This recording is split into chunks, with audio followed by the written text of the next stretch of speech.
एक छोटे से गांव में रहीम नाम का एक गरीब लड़का रहता था। गांव पहाड़ों और खेतों से घिरा हुआ था। मिट्टी का छोटा घर, टूटी हुई छत और आंगन में एक पुराना नीम का पेड़, यही उसका संसार था। उसके वालिद का कई साल पहले इंतकाल हो चुका था और उसकी माँ लंबे समय से बीमार रहती थी। घर की जिम्मेदारी छोटी उम्र में ही रहीम के कंधों पर आ गई थी। रहीम पढ़ाई में बहुत तेज था। स्कूल के मास्टर साहब भी उसे बहुत पसंद करते थे, लेकिन गरीबी की वजह से उसके लिए पढ़ाई जारी रखना आसान नहीं था। वह रोज़ सुबह जल्दी उठता, माँ के लिए दवा और खाना तैयार करता, फिर स्कूल जाता। स्कूल से लौटकर वह सीधे बाजार चला जाता, जहाँ कभी दुकानदारों का सामान उठाता, कभी सब्जी की टोकरी पहुँचाता, तो कभी चाय की दुकान पर बर्तन धो देता। जो भी थोड़ा बहुत पैसा मिलता वह घर ले जाता। गांव के कई लोग उसकी हालत जानते थे, पर बस तरस खाकर रह जाते। रहीम कभी किसी से मदद नहीं मांगता था। वह कहता, मेहनत करने वालों को अल्लाह खुद रास्ता देता है। एक दिन शाम को बाजार से घर लौटते वक्त उसे रास्ते में एक चमड़े का मोटा पर्स पड़ा मिला। उसने उठाकर देखा।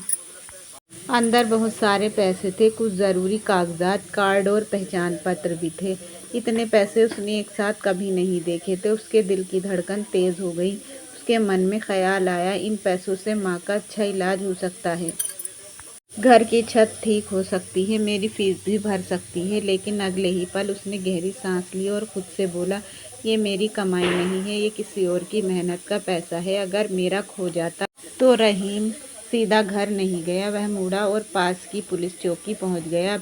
ड्यूटी पर बैठे सिपाही ने पहले तो उसे हल्के में लिया, लेकिन जब पर्स देखा तो चौंक गया। रिकॉर्ड चेक करने पर पता चला कि वह पर्स शहर के एक बड़े व्यापारी का है, जो कुछ देर पहले ही गुमशुदगी की रिपोर्ट लिखवा कर गया था।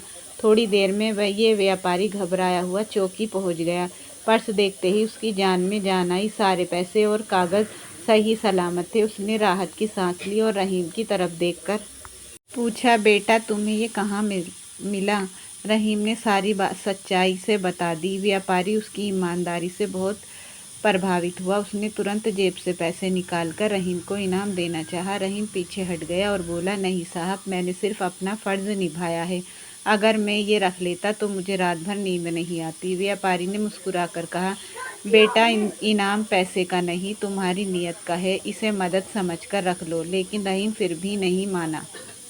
व्यापारी ने पुलिस से रहीम का पता लिया और अगले दिन उसके घर पहुंचा। उसने देखा, टूटा घर, बीमार माँ और कोने में रखी पुरानी किताबें। सब कुछ देखकर उसकी आंखें भर आई। उसने रहीम की माँ से कहा, आपका बेटा बहुत बड़ा इंसान बनेगा, इसकी पढ़ाई और इलाज का खर्च अब मेरी जिम्मेदारी है। उस दिन के बाद रहीम की ज़िंदगी बदलने लगी। उसे अच्छी किताबें मिली, सही इलाज से उसकी माँ भी धीरे धीरे ठीक होने लगी। रहीम ने और मेहनत से पढ़ाई की। उसने हर परीक्षा में अव्वल नंबर हासिल किए। गांव वाले अब उसे मिसाल की तरह देखने लगे। सालों की मेहनत और लगन के बाद रहीम एक बड़ा अधिकारी बना, लेकिन ऊंचे पद पर पहुंचकर भी उसने अपनी सादगी और ईमानदारी नहीं छोड़ी। वह अक्सर स्कूलों में जाकर बच्चों को अपनी कहानी सुनाता और कहता, गरीबी बुरी नहीं होती, बेईमानी बुरी होती है। मेहनत और सच्चाई का रास्ता लंबा ज़रूर होता है, लेकिन मंजिल सबसे ऊंची देता है।